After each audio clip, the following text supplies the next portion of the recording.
To? To, že 9 milión. Tebe? Áno, za čo? za nahrávku. Za jakú? Za vulgarizmy. Ty tupec. Treba niekomu niečo pripomínať? Ty tupec.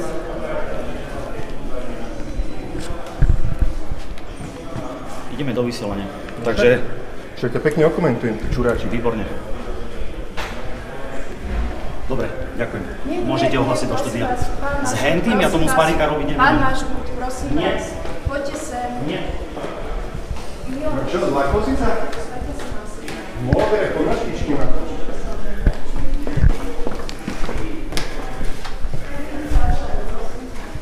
A jak vznikol? Prečo ste začali do neho skákať, pán Matovič? Čo, iba som povedal, že aj ten chrápon vám ide do telky, že aspoň okomentujem. Na grémiu museli riešiť aj otázku iného charakteru a chcem, aby ste ju počuli všetci poslanci, pretože sa týka všetkých vás.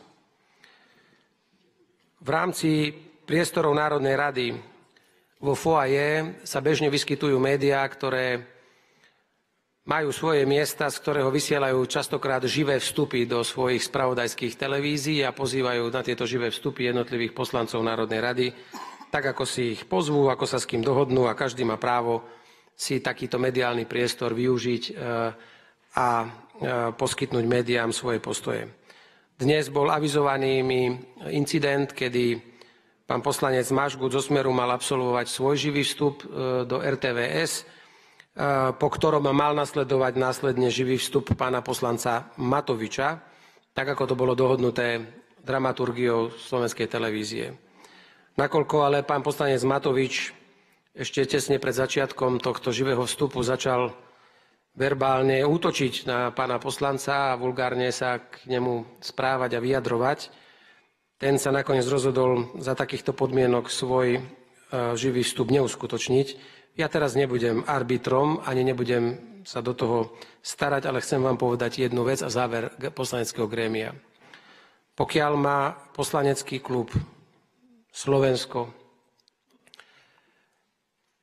a jeho pán predseda Šipoš verejne, teda mne, oficiálne ma neuistia, že nikdy viac sa takýto incident pri živom vstupe iného konkurenčného politika neudeje, do toho momentu požiadam médiá, že nebudú žiadne živé vstupy môcť z budovy Národnej rady vysielať, pretože nikto sa ich nebude môcť za takýchto nepredvídateľných okolností zúčastňovať. Ako náhle ma pán poslanec Šipoš uistí, že Ako náhle ma pán predseda poslaneckého klubu Šipoš uistí, že nikto z poslaneckého klubu sa viac takto správať nebude, tak budú ďalšie mediálne výstupy možné z foaje Národnej rady pre akékoľvek médium, akékoľvek živé vysielanie.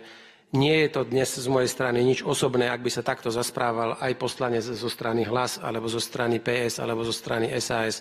Konal by som rovnako. Ak tu chceme dodržať určitú elementárnu slušnosť, nemôže tak samotná redaktorka alebo redaktor a ani samotný respondent čakať k tomu, čo za chrbtom v živom vstupe príde stvárať poza jeho chrbát ešte raz. A moje stanovisko je pevné a to, ak ho oznámim médiám zajtra, zdôvodním len a len týmto incidentom a neochotou poslaneckého klubu Slovensko dodržiavať elementárne pravidlá slušnosti pri kontakte s médiami a vykonávaní si normálnej poslaneckej a mediálnej práce. Ďakujem veľmi pekne.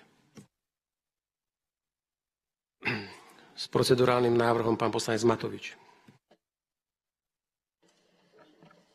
Ja si myslím, pán predseda, že mali by ste tu byť primus inter pares, to znamená rovný alebo prvý medzi rovných a nemali by ste si tu vytvárať nejaké nové pravidlá. Skúste skorej sa verejne priznať, že chcete urobiť s médiami presne to, čo ten človek, ktorý sedí pod vami a hľadáte si nejakú zbabelú zámienku. Skúste sa konečne raz v živote správať ako chlap. Tak vypnime prosím mikrofón pánovi poslancovi, keďže nemá procedurálny návrh.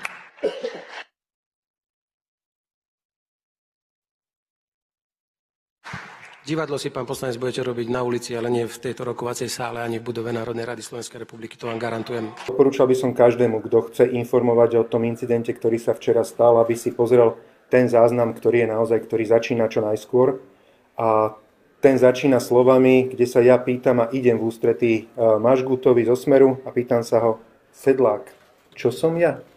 Z toho je evidentné, že reagujem na jeho osočenie, ktoré možno bol tak ďaleko, ako teraz ste vy, kameramani, odo mňa. A kde som reagoval na jeho osočenie voči mne v tom verejnom priestore, kde bolo dokopy možno 15 ľudí, kde povedal, že mu dlžím 1 milión eur a že som dlžník. Tak som išiel k nemu, lebo teda keď takéto niečo by asi povedal niekto vám, že ste niekoho okradli alebo mu dlžíte 1 milión eur, tak asi takisto by ste to s emóciami prežívali. Na druhej strane sa ospravedlňujem každému, kto odo mňa očakáva, že prehltnem akúkoľvek takúto verejnú urážku, akékoľvek takéto krivé obvinenie, ale nadstavím druhé, tretie, štvrté líco.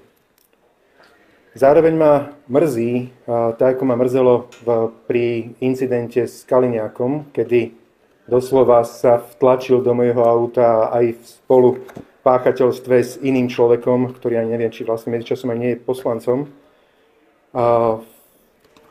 Ma inzultovali priamo v mojom aute. Bohužiaľ v mnohých médiách vtedy boli titulky, že Matovič sa pobil s Kaliňákom. Myslím si, že o mnoho bližšie k pravde by bolo, aby bolo napísané, že Kaliňák byl s kandidátom Smeru Matoviča v jeho vlastnom aute. Len na to som už zvyknutý. Jednoducho veľakrát sa pravda posúva len preto, lebo som súčasťou toho ja. Veľakrát mám taký pocit akejsi nadpráce v neprospech, lebo jednoducho je súčasťou toho Matoviča. Ale ako hovorím, chcem sa ospravedlniť každému, koho sa moje slova dotkli a očakávajú odo mňa, že budem len, keď poviem jazykom Andreja Danka, bývalého predsedu Národnej rady, len prehltať takéto útoky a nebudem vôbec na ne reagovať. O mnoho závažnejšie je však to, že tejto príležitosti sa potom následne chopil Peter Pellegrini ako predseda Národnej rady a je to druhý najvyšší ústavný činiteľ priamo po prezidentke, a kde hoci veľmi dobre vedel, aká je pravda a bol o nej informovaný, tak zrazu išiel vyvodzovať doslova takú šikanu len voči jednej strane. Mám pocit, že v tomto prípade sa spreneveril tomu, čo by ako predseda Národnej rady mal byť, a to je primus inter pares, to znamená prvý z rovných. Nie nadradený, ale prvý z rovných, ktorý by mal byť spravodlivý voči všetkým. Avšak to, čo vlastne včera oznámil počas rokovania Národnej rady a predtým na grémiu, myslím si, že zachádza až do obdobia mečiarizmu, až do obdobia, kedy sa šikanovali novinári a kedy sa informácie boli ochotní, alebo politici boli ochotní poskytovať informácie len tým pravým, vyvoleným, možno z médiá, ktoré sa vtedy volalo Slobodná Slovenská republika a podobne. Alebo nejakej kapustovej televízii, asi si ho možno pamätá. To, čo sa včera ten incident stal, tak možno to bolo porušenie nejakých elementárnych pravidiel slušnosti. Možno bežné na ulici, ale v parlamente by sa nemalo diať. Mea culpa, mea maxima culpa. Avšak to porušenie pravidiel elementárnej slušnosti, ktoré spáchal Peter Pellegrini, mám pocit, ako by sme tak ticho chceli premlčať. Ako by sme mu to v pohode chceli odpustiť, že podviedol 1,7 milióna dôchodcov.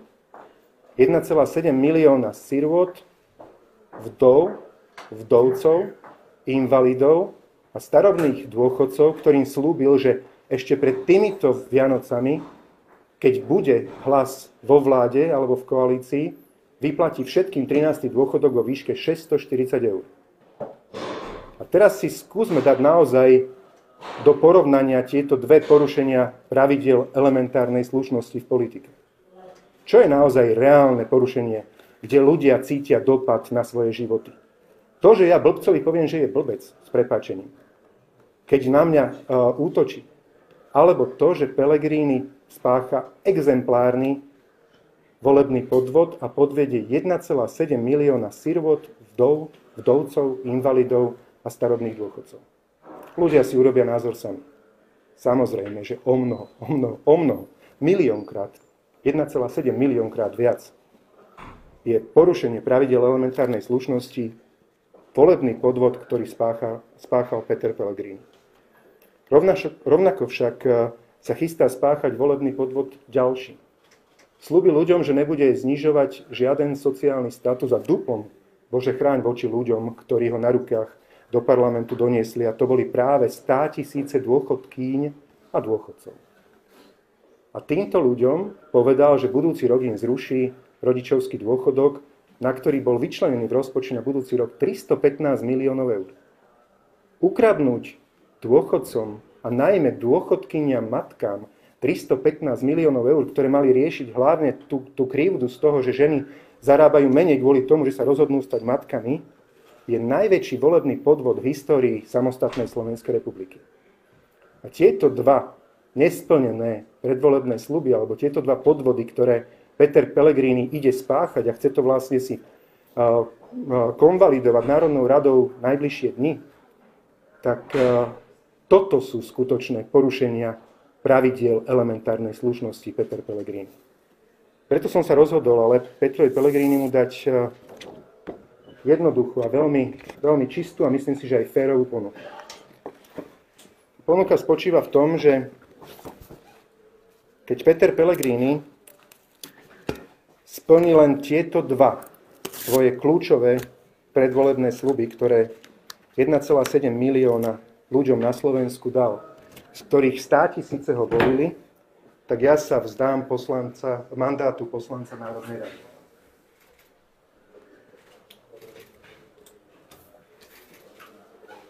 Nechcem od neho nič iné. Chcem od neho len to, čo slúbi ľuďom. A ak raz je chlap, ak chce byť chlap, a možno prvýkrát v živote skutočný chlap, tak sa patrí, aby splnil, čo týmto 1,7 miliónu ľudí, môžem povedať, že chudákom, lebo tie siroty a vdovy sú chudáci ľudia. Tí invalidi sú chudáci ľudia, nie z pohľadu toho, že by mentálne na to nemali. Ale tí ľudia naozaj mnohí žijú z ruky do úst. A on týmto ľuďom slúbil 640 eur pred týmito Vianocami.